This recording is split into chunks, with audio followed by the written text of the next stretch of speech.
before I head out for golf, I thought that I would catch you up on the knitting. Yes, there has been crochet and knitting.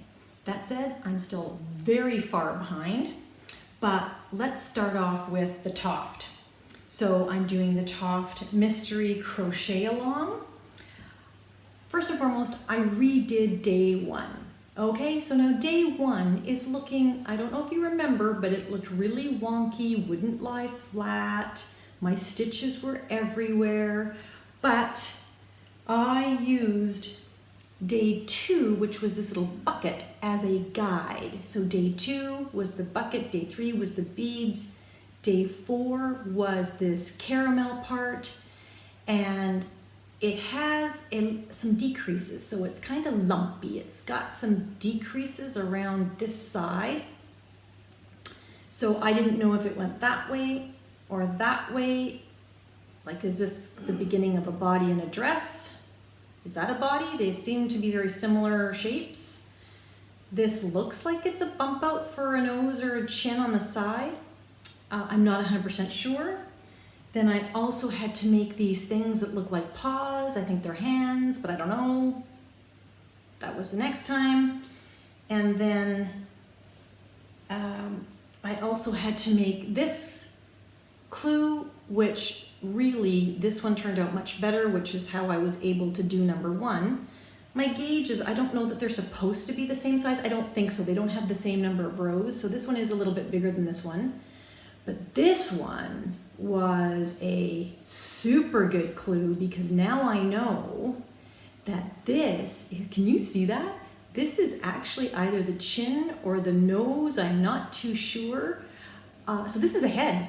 So look at how nice and round and puffy that one turned out, which makes me think this one is wrong. So I am going to roll this back to before the decreases, and I'm gonna redo this one and see if it turns out like this one. Because this one, I hope you can see it, but there's like a distinct bump out, whereas this one, look at it, it wants to stay flat. This one wants to stay nice and roundy and puffy. I can't get this one to do that. Not really, not the way I've done it. Well, see, I can push it out a bit, but look at how wonky it is. And this bump out isn't very clear, and it's all off to one side. So I'm thinking I've done this one wrong. So I might be redoing that one.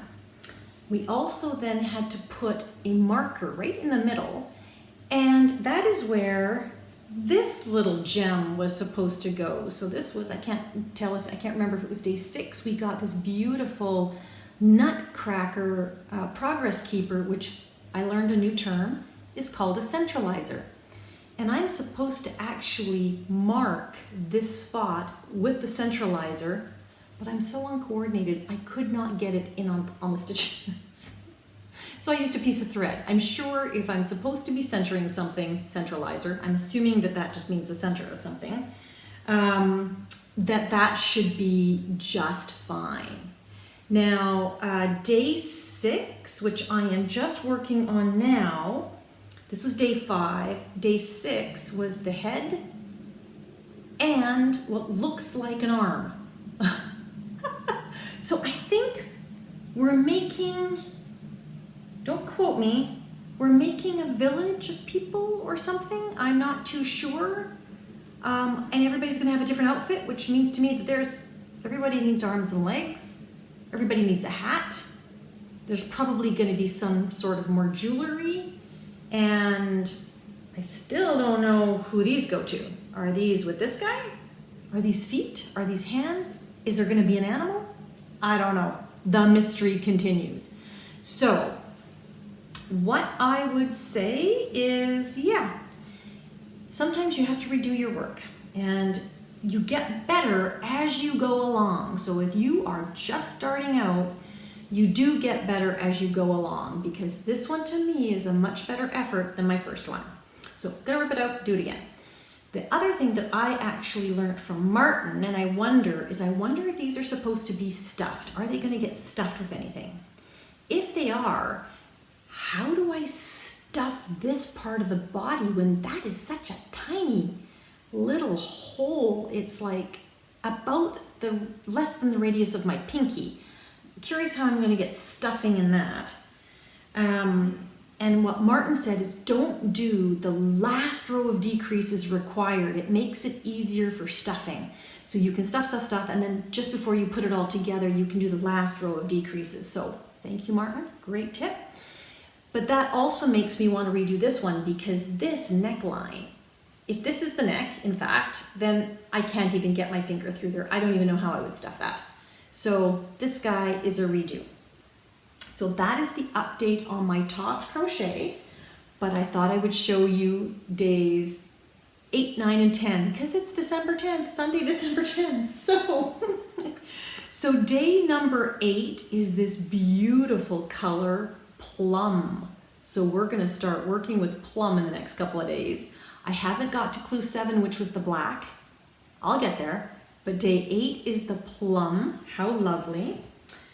Day 9 is a box. Ooh, and it sounds like beads. Oh my gosh, that scares me a little bit. Oh, they are. Oh, I don't know how I'm going to show you these to you, but I don't, how am I going to show these to you? Can you see? Can you see that they're gold beads? Sorry, I'm having to look at what I'm doing, and can you see that those are gold little beads? So that's day 9, so something tells me day 8 is gonna have gold beads. Okay, that's exciting. Can't wait to see what that turns out like.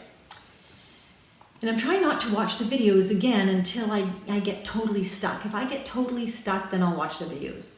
And this is day 10. Sounds like another centralizer. Aha, no, it's not. Day 10 is a beautiful rose gold Toof Advent badge pin, and it says Toof 2023 Advent. Excuse the state of my fingernails, guys. In rose gold. So that is day 10. So good. Day 10, maybe not a lot to add. Maybe day 8 and 9 is a lot of crochet.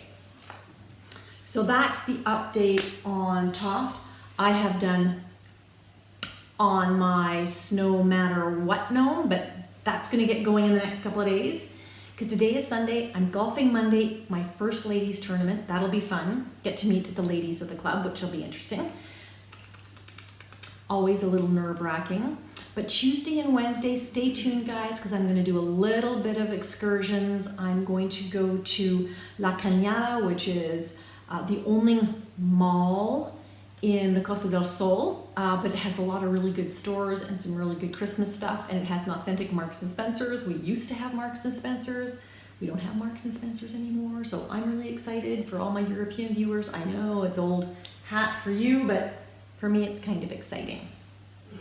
But the other thing that I made progress on, which I'm so excited about, is my stripes pullover from Andrea Mowry. And if you will see, sorry, the lighting, oh my goodness. I was here the last time I showed you. I have done 3 full stripes since the last time I showed this. I'm absolutely loving it. What I have decided to do from a color perspective, and so I'm trying to stay looking at the camera, is I loved this. I didn't like the way this went as much. These two are too similar to me. And I don't know, I had all these oranges and greens up here, blues up here, and then I had purples and pinks down here. So I wanted to mix it up a bit. So I started this next repeat. with the same color up here.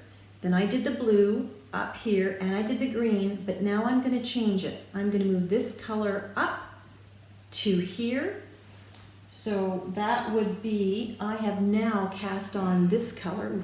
Try and get it so that it doesn't blow out. Can I hide you? There we go. There we go. I don't know if you can see that any better, but that is the color.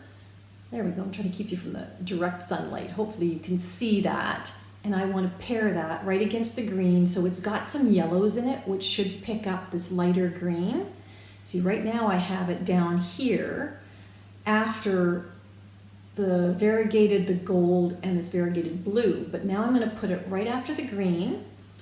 And after that, I am going to follow it with the gold, and then I'm going to follow it with the variegated peachy golds, greens, blues. So I'm just going to mix the stripes up a little bit. I have continued to add, I denoted the middle stitch under the sleeves by 2 stitch markers with 1 stitch in between, and I'm increasing on either side of that 1 stitch every stripe. So I'm adding 4 stitches per stripe. And so I've so far added 12 stitches. I'm going to do one more increased or one more stripe, so that'll be 16 stitches increased. And then I'm going to try it on and just make sure, because I do want it to be nicely fitted across the bust, but then I want it, so that's about the right depth, but then I kind of want it to, you know, go a little bit A-line, because again, it's a very fine fabric. I love the way it's draping. I'm going to be so curious to see how it blocks out. But it's very fine fabric, and I think this is going to be a tee. I think I'm just going to do the cuffs in this color. So that way it'll be consistent and it'll be a nice summer, spring tee. So we'll see. If I get the gumption to do long sleeves, I will, because I tend to wear long sleeves more, but we'll see how that works. So that is the knitting and crochet thus far. I do have to get gnoming. I gotta get gnoming along. So I will try and do that. Sorry, it's me again. I was just about to run out, and I realized I didn't tell you about the tournament on Friday. 2 things. So the tournament was a hoot. You ended up, each foursome was a team, and the first hole you had to hit from the forward tees, then the next hole you had to hit from the middle tees, and then the next hole you had to hit from the back tees. Not the back, but basically the men's whites. So it was really the super forward, the red tees and the white tees, and you had to keep rotating, and then you took the 2 best scores every hole. Okay, so the ladies that Patrick and I were paired with, these 2 lovely ladies, and you know, we all had similar handicap. Patrick is a really good golfer, but we golfed like poop. Oh my God, Patrick and I were bad, terrible. So the 2 ladies we were golfing with, who were quite high handicappers, won it for us, hands down, just won it for us. Yesterday, which was Saturday, we went golfing on our own, and we ended up getting paired up with a club pro, a professional / instructor, and his young protege, who is actually 17 years old right now, and she's going on scholarship to the University of Ohio on a golf scholarship, and she's competing already, amateur at this point. But she was hitting from the tips. She's this tiny 17-year-old hitting from the farthest tips, tees. And let me tell you, when you play with really good players, that it allowed to do one of 2 things: destroy your game or up your game. It totally elevated my game, and I had a great game yesterday. I'm thinking, why couldn't I have played that well yesterday when it was with the club in a tournament? Just the way it goes. Anyway, turns out, as bad as we did, we were all 4 of us were thinking, okay, there's no way we'll be in the prizes. We came in 5th. We each won a bottle of wine and €9. So it was a totally fun tournament. This afternoon, we're in another little tournament. It's just a scramble. It's just 9 holes. It's just so that we have some, a walk to do on a Sunday afternoon. And like I said, again, tomorrow is my first ladies club. So that is it for the golf update. And on that note, again, I will say have a fabulous day, and I will see you hopefully tomorrow. Take care.